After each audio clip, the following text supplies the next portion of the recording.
Antes de iniciar a sessão,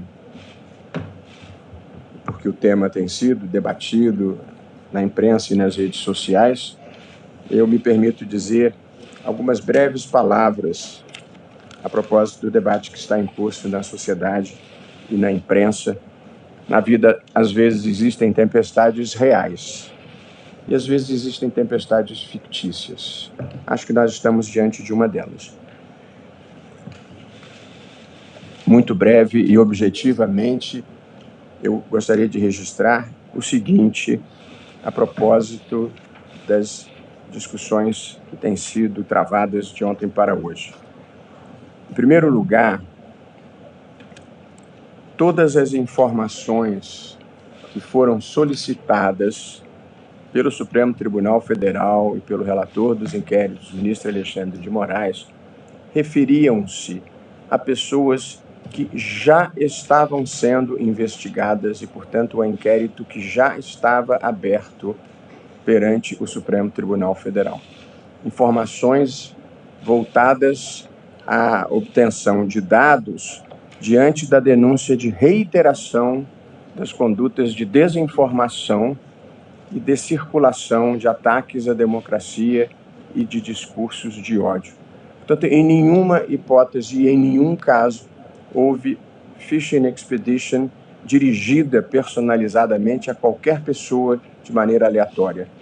Informações para instruir inquéritos que já estavam em curso. Em segundo lugar, e muito importante, todas essas informações solicitadas eram informações públicas, solicitadas ao órgão do Tribunal Superior Eleitoral, que fazia o acompanhamento das redes sociais. Portanto, não houve aqui nenhum tipo de investigação de natureza policial ou investigação que dependesse sequer de reserva judicial. Era acompanhamento de dados e informações, notícias e postagens em redes sociais para verificar se ali havia alguma conduta criminosa ou alguma conduta que estava sendo investigada no âmbito dos inquéritos do Supremo Tribunal Federal. É muito importante deixar isso claro. Não houve pedido direcionado aleatoriamente a qualquer pessoa. Em terceiro lugar, o condutor dos inquéritos aqui no Supremo, diversos inquéritos da fake news, das milícias digitais, da tentativa de golpe e os seus diferentes desdobramentos, eles são conduzidos aqui no Supremo Tribunal Federal pelo ministro Alexandre de Moraes, como é próprio dos inquéritos, são conduzidos por um relator e quando há alguma decisão que envolva reserva judicial ou alguma complexidade, ela é ratificada pelo plenário. Por acaso, o condutor do inquérito era também o presidente do Tribunal Superior Eleitoral. Portanto, eram a mesma pessoa, condutor do inquérito e presidente do Tribunal Superior Eleitoral. De modo que a alegada informalidade é porque geralmente ninguém oficia para si próprio. E, portanto, como as informações eram do presidente do Tribunal Superior Eleitoral para o condutor do inquérito, elas não eram formalizadas no momento da solicitação. Por isso havia algumas solicitações informais. Mas quando as informações chegavam, elas eram imediatamente formalizadas, inseridas no âmbito dos processos e dada vista ao Ministério Público. Portanto, não houve nenhuma circulação de dados ou informações que não estivesse documentado adequadamente no processo. Uma outra percepção equivocada que circulou a propósito deste assunto foi que haveria iniciativas de ofício, independentemente de provocação pelo Ministério Público. Muito importante observar, o Tribunal Superior Eleitoral, sobretudo em questões eleitorais, ele tem o que tecnicamente se chama poder de polícia, que significa poder de fiscalizar e poder de reprimir condutas impróprias, condutas irregulares. o poder de polícia é exercido, e esse é o termo técnico, de ofício, ou seja, independentemente de procuração. De modo que o TSE tem o dever jurídico de atuar sempre que exista a circulação de alguma desinformação que ofereça risco ao processo eleitoral ou ao processo democrático, do qual o processo eleitoral é uma decorrência. Portanto, a ideia de que foram iniciativas tomadas à margem da lei é completamente equivocada. É uma desinformação jurídica. O poder de polícia é exercido de ofício. Basta a verificação de que exista alguma coisa errada ou potencialmente errada acontecendo. Eu ainda gostaria de lembrar, em nome do tribunal e em defesa do ministro Alexandre de Moraes e dos ataques impróprios e injustos que tem sofrido, o contexto em que esses procedimentos se deram, para que não se faça um revisionismo histórico abstraindo do que nós estávamos vivendo naquela conjuntura de risco grave para a democracia. E eu fiz de memória alguns registros aqui dos ataques graves que o Supremo recebeu, inclusive vindos de altas autoridades, no dia de comemoração da independência do Brasil. Nós vivíamos um contexto de acampamentos nas portas de quartéis pedindo golpe de Estado para impedir a posse do presidente da República eleito democraticamente. Nós tivemos situações de bloqueio das estradas. Nós tivemos situações de ministros cercados, eu mesmo, por centenas de pessoas com ameaça de agressão. Nós tivemos inúmeras ameaças de morte a cada um de nós. Todos nós passamos a andar com segurança. Ninguém aqui andava com segurança no Supremo. Ninguém. E mais recentemente precisamos fazê-lo pelos sucessivos riscos que passamos a correr num evento que estivemos em Nova York, uma turba que depois se descobriu que estava recebendo diária para nos atacar, tentou virar em plena Quinta Avenida a van em que nós estávamos. E basta imaginar o que teria acontecido se eles tivessem conseguido efetivamente esse intento. Nós vivíamos a conjuntura em que, no dia da diplomação do atual presidente da República, a Polícia Federal foi depredada.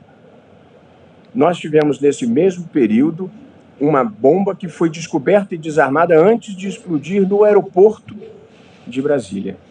Portanto, nós vivíamos uma conjuntura tensa e de gravíssimas ameaças à democracia, às instituições e às pessoas. E, portanto, é preciso ter em linha de conta que as decisões eram tomadas numa conjuntura extremamente adversa, em que se fazia uma campanha falsa, fraudulenta, contra as urnas eletrônicas, contra a legitimidade do processo eleitoral e depois contra a posse do presidente da República eleito. Portanto, todos os atos praticados pelo ministro Alexandre de Moraes se deram no cumprimento de dever. E nós que o acompanhamos de perto sabemos o custo pessoal e a coragem moral e física que exigiu enfrentar esse tipo de movimentação antidemocrática. E o risco pessoal, quando nós aceitamos estar aqui, ainda é tolerável, mas pior é o risco para a família, para a esposa, para os filhos, as ameaças, de modo que ninguém imagina a tensão, o desconforto e o tipo de coragem que é preciso ter para se opor ao extremismo de uma maneira geral. Venha de onde vier, com a sua intolerância, com as suas ameaças, com a tentativa de intimidar. E, portanto, parte da reação que nós enfrentamos é porque não nos deixamos intimidar. E, portanto, nós não podemos rever a história esquecendo do que passou e do que nós tivemos que enfrentar nesse país, infelizmente, em ciclos de atraso que nós achávamos que já havíamos superado.